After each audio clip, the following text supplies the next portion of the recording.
Jai Hind students. So in today's lecture we will discuss the combination of lenses when the two lenses are brought in contact with each other, or we will also discuss when they are separated by a small distance, then what will be the equivalent focal length or equivalent power of the combination. And thereafter students, we are going to discuss these very good and important conceptual questions, right? So let's first start with combination of lenses. So our topic is when two or more than two lenses are in contact with each other, like this. It may be either convex lens or concave lens. So case 1, when they are in contact with each other, like this. Let us consider these are the two lenses, L1 and L2, and they are in contact with each other. These are the two lenses, L1 and L2.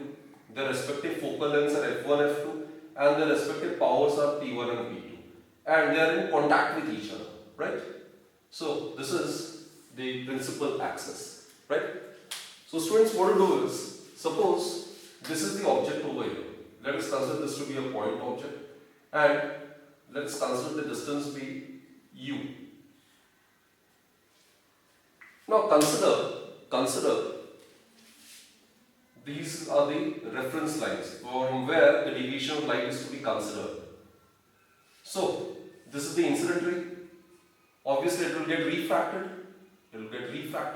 Right? And if you consider the second lens to be absent, then the image will be formed somewhere over here. This is due to the first lens, L1. And any ray which is passing through the optical center will remain undeviated. This is suppose I1. And let us consider this to be V1. Right?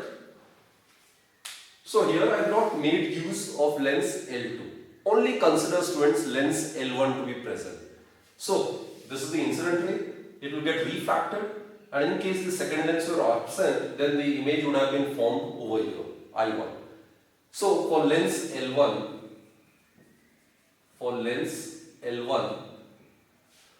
as per the lens equation, what we get is 1 by V1 minus 1 by u. This is the image distance and this is the object distance.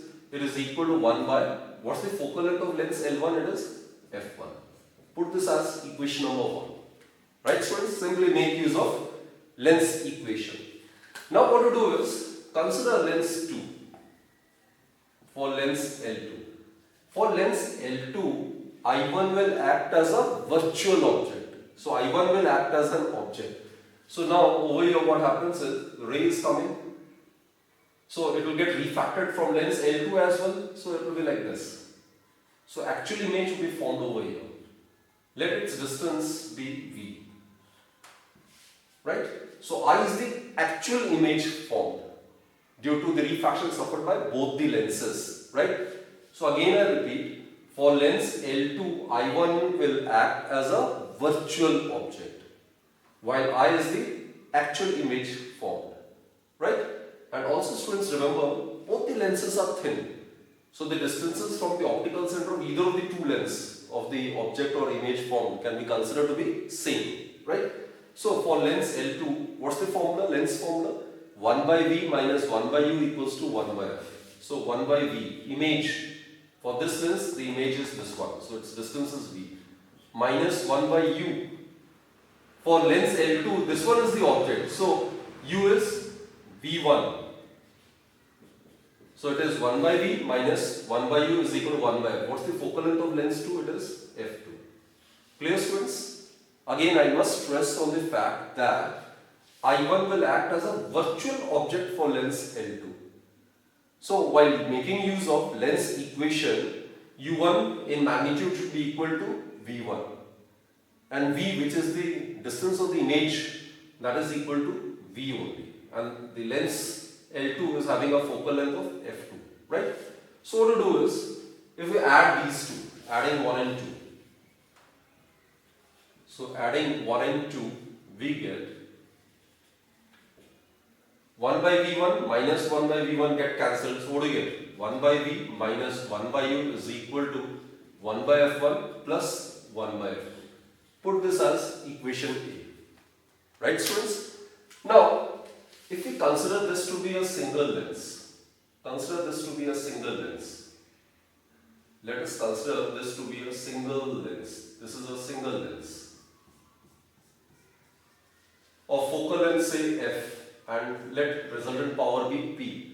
So for this single lens, equivalent lens, the object distance is u, the image distance is v. So for equivalent lens, as per the lens equation, 1 by v minus 1 by u should be equal to 1 by f. F is the focal length of the equivalent lens, right? Put this as equation number b. So students, compare these two equations, we will get the result. So what do you get? From A and B, we get, what do you get is 1 by f is equal to 1 by f1 plus 1 by f. So this is a very, very important formula. So students, I must repeat the conclusion of this article.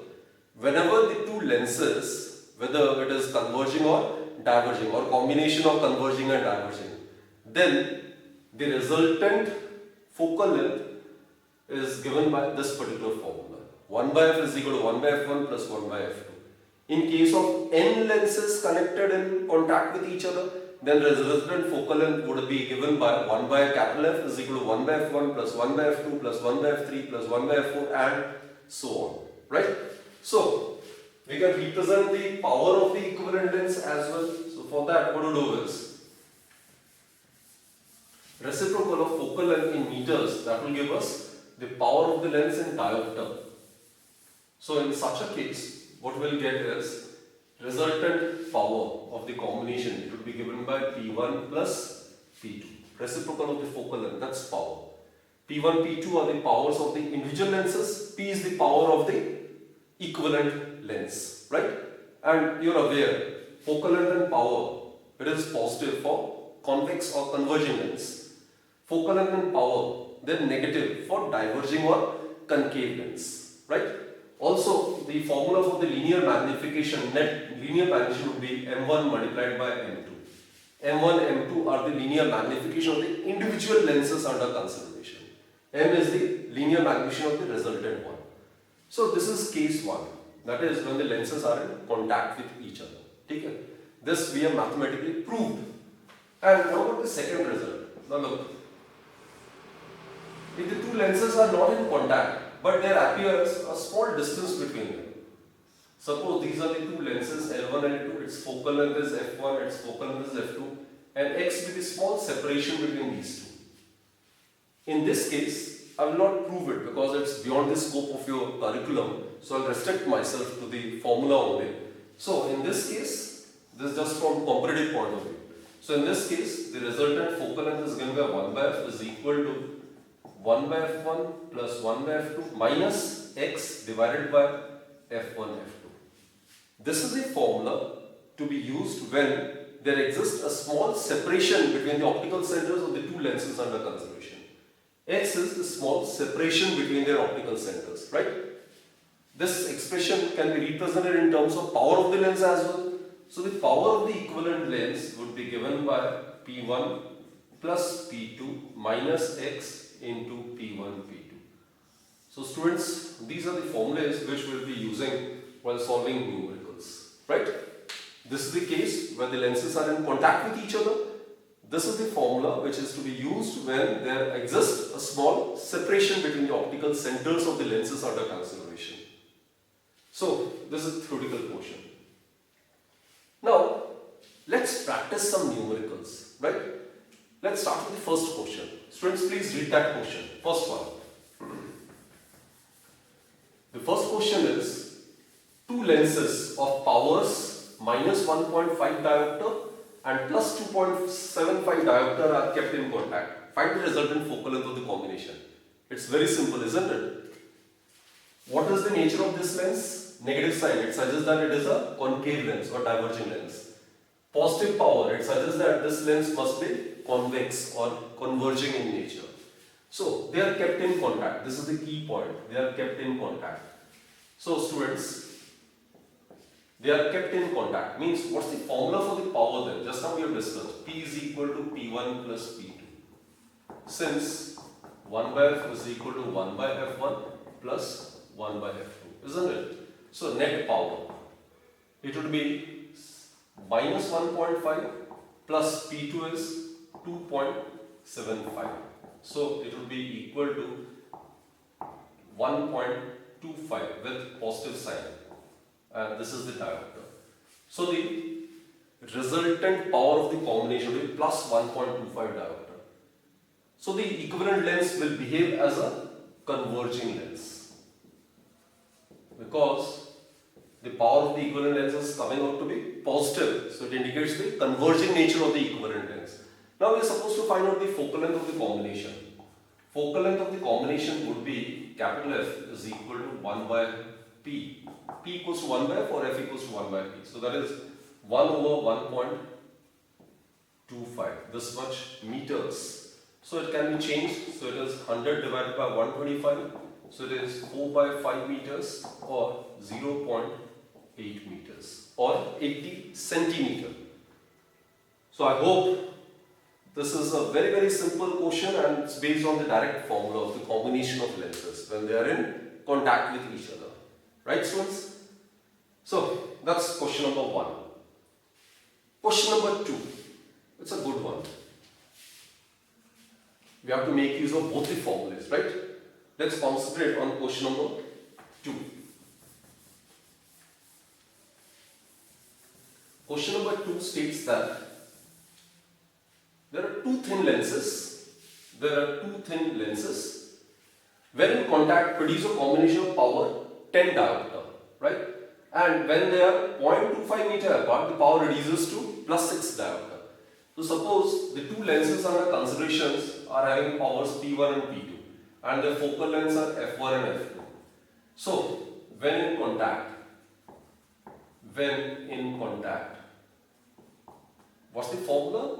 Resultant power is equal to P1 plus P2. So what is the resultant power when in contact? It is 10 diopter. That is P1 plus P2 is equal to 10. Put this as equation number 1. That's given. When they are 0.25 meter apart. When they are 0.25 meter apart. Then what's the formula for the power? It is P1 plus P2 minus X P1 P2. And then the resultant power is given to be 6 diopter. So it is 6 is equal to P1 plus P2 minus, what's the separation between the two lenses? That is 0.25. P1, P2. Right? So what to do is, let's substitute the value of P1 plus P2 as 10 over here. So we get minus 0.25 P1 P2 or 0.25 P1 P2 is equal to 4. Therefore P1 P2 is equal to 16. 0.25 is 1 by 4. So on cross multiplication P1 P2 will give us 16. Now look students. Now we need to proceed with the simple mathematical steps. We are having two variables P1 and P2 and two equations are there. We should be easily able to solve these two, right? So what to do is, we can consider this. P1 minus P2 whole square, it can be written as P1 plus P2 whole square minus 4 P1 P2. We can write it like this. A minus B whole square is equal to A plus B whole square minus 4AB. On solving it, you will get the same as that of left hand side. So let's substitute the value. So P1 plus P2 is 10. 10 square would be 100 minus 4. What is P1 P2? It's 16. So it will be 100 minus 64. So it is equal to 36. So P1 minus P2 whole square is equal to 36, which implies that P1 minus P2 is equal to 6. Put this as equation number 3. Right? Now, it's very simple. Consider 1 and 2. It can be easily solved. Add 1 and 3 and you should get the result. So, let's try. Simply on adding 1 and 3, what we get is adding 1 and 3. So P1 plus P2 and over here P1 minus P2. P2 minus P2 get cancelled, we'll get 2P1. 10 plus 6, that is 16. So P1 is equal to 8 diopter.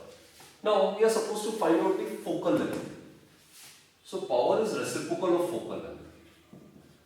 So implies that F1 it would be equal to 1 by 8 meters. That is 0.125 meters. That will be the answer. That will be the focal length of the first lens in SI, in meters, 0.125 meter. Now if P1 is equal to 8 diopter, then P2 would be equal to 2 diopter. Substitute the value of P1 over here as 8. So P2 will be 10 minus 8, that is 2 diopter. P2 will be 2 diopter, which implies that P2 is reciprocal of focal length of the second lens. So which further implies that F2 equals to 1 by 2, that is 0.5 meter. So these are the two focal lengths of the lenses, right? So in this question we have made use of both the formulas when the lenses are in contact with each other as well as when there exists a small separation between their optical centers. So students, it was also based on direct formula. Okay, third one. It's not a numerical, it's a conceptual question. Concentrate on question number 3. Although the surfaces of a goggle lens are curved, it does not have any power. Now look, even if the eye is perfectly correct, then also in order to provide smoothing effect, we make use of Ray-Ban glasses, goggles during summer, during extreme heat, isn't it? So that it gives us a soothing effect. So there is no sort of eye defect, but still we use that. And the surfaces are curved and still it possesses zero power. So we need to justify that. Now we know that whenever there is a transparent refracting surface having some curved surface, then it possesses some power. But here, although having curved surface, still its power is zero. That is to be explained. So let me first explain. These are the two lenses basically. This is the convex lens and this is the concave lens. This is the concave lens. This is the reference line. So what to do is, suppose we consider these two parts, this part and this part. If you combine these two parts, what will be the arrangement like? It will be like this.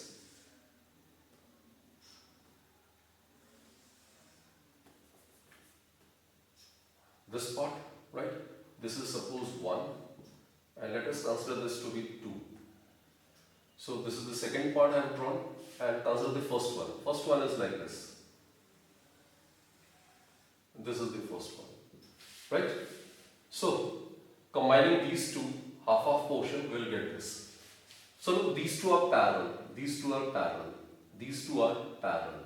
One is concave, the other one is convex, right? One is having positive power, the other one is having negative power. Both the surfaces are parallel, students, both the surfaces are parallel. Although they are curved, but still they are parallel. Both the surfaces are parallel means that the radius of curvature are same.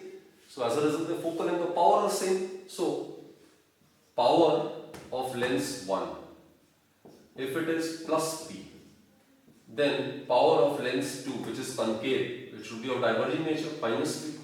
Therefore, they are in contact with each other.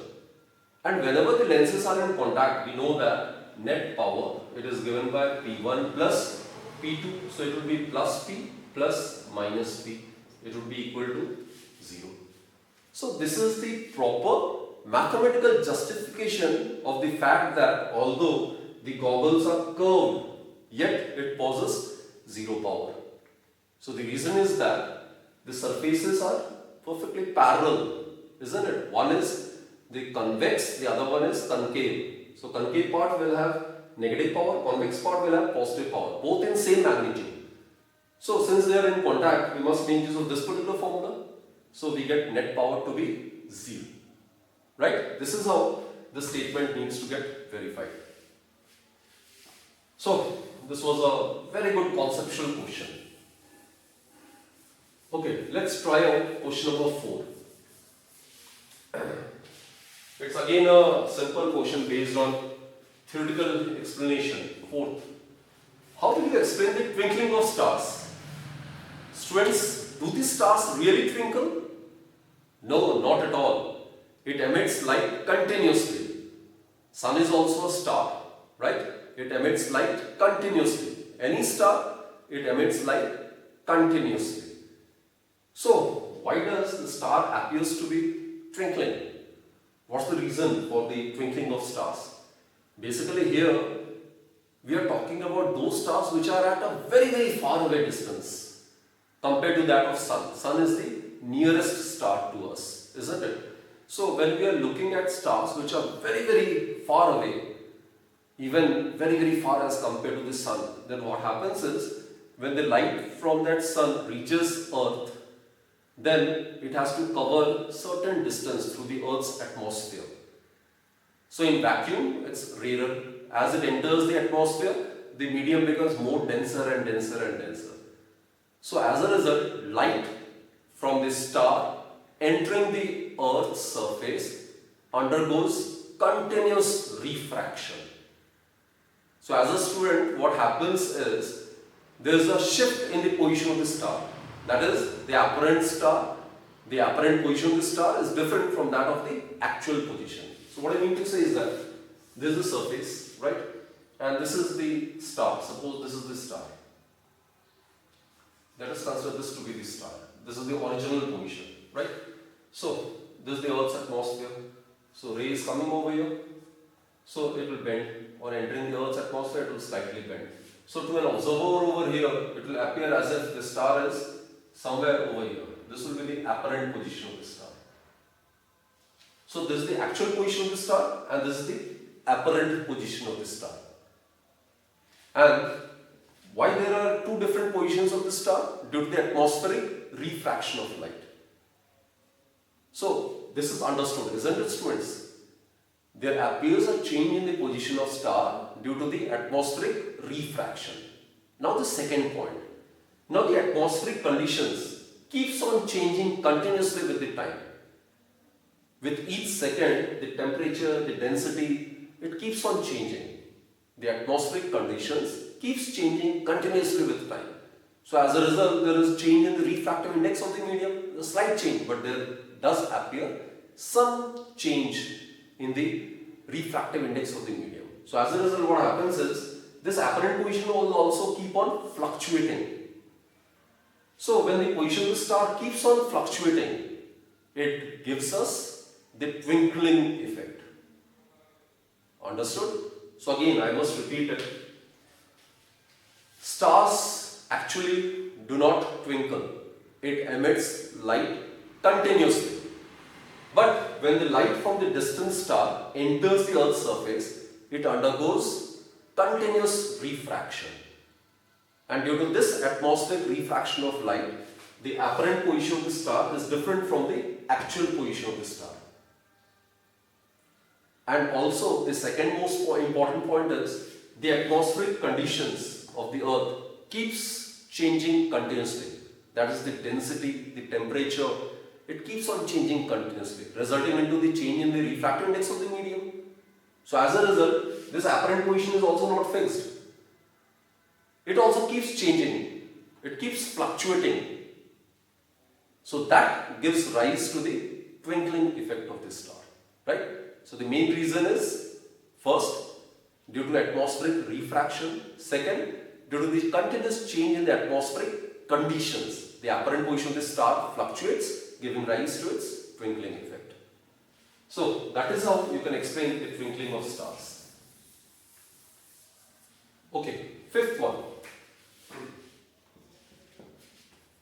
Fifth question is, for the same angle of incidence, the angles of refraction, three different media ABC are 15 degree, 25 degree, 45 degree respectively. In which medium velocity of light is minimum?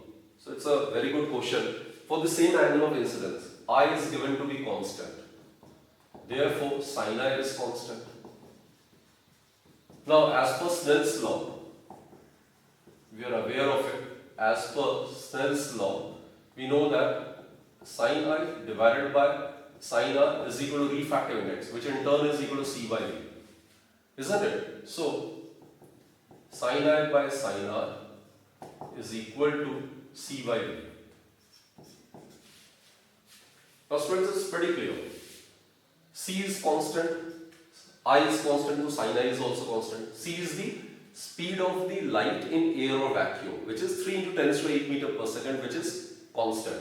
So, from this what you get is C is constant, sin I is constant. From this we can conclude that V is directly proportional to sin R. So, when the angular refraction is minimum, in that medium the velocity is also minimum. Now look, 15 degree is less than 25 degree is less than 45 degree. Therefore, sin 15 would be less than sin 25 is less than sin 45. Implies that velocity in medium A would be less than velocity in medium B would be less than velocity in medium C. So the light will have minimum velocity in medium A and it will have maximum velocity in medium C. So this question can be done using Snell's law, right? It states that the ratio of the sine of angle of incidence to the sine of angle of refraction is constant, which in turn is equal to ratio of C by V. Okay students, fifth question is also done. Now let's proceed with the last one, sixth question.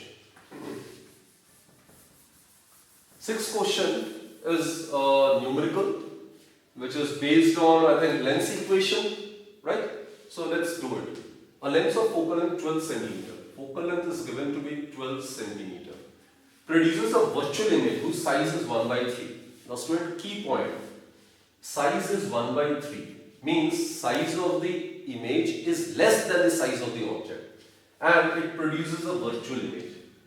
So virtual and smaller size image is always and always produced by concave lens. So it must be a concave lens. And concave lens being diverging, its focal length is negative. So this is the key point. What kind of lens is it? So it is diverging. It is a diverging lens. That is, it is a concave lens. That we have found. By using the fact that in the case of concave lens, the nature of image is always virtual. It is always diminished in size. Here the size is given to be 1 by 3rd that of the object, right?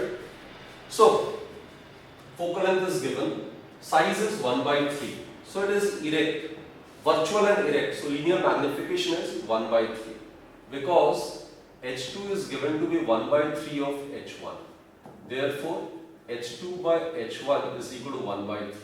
And H2 by H1 is the linear magnification. That is what I have written.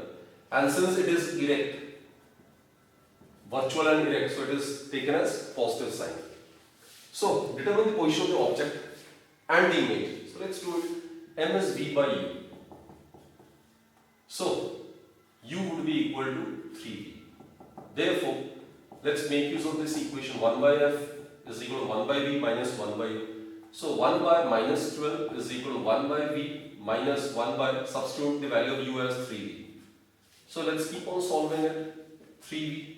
So here it will be 3 minus 1, that is 2 by 3V. Therefore, on cross multiplication, what do we get? 3V is equal to minus 24 or V equals to minus 8 centimeter. Right? So minus sign indicates that the nature of the image is virtual and erect. What about U then? U is equal to 3V. So it will be equal to 3 into minus 8, that is minus 24 centimeter. So by using lens equation and by using the concept of linear magnification, such numericals can be easily done. So students, please make use of the sign convention. That is absolutely mandatory. So I hope students, these questions are pretty clear. They are very, very interesting questions. And do practice as many numericals as you can, right? So, and one more thing. Please ask your friends to watch the videos and also to subscribe. And definitely try to hit the like button. All the best then students.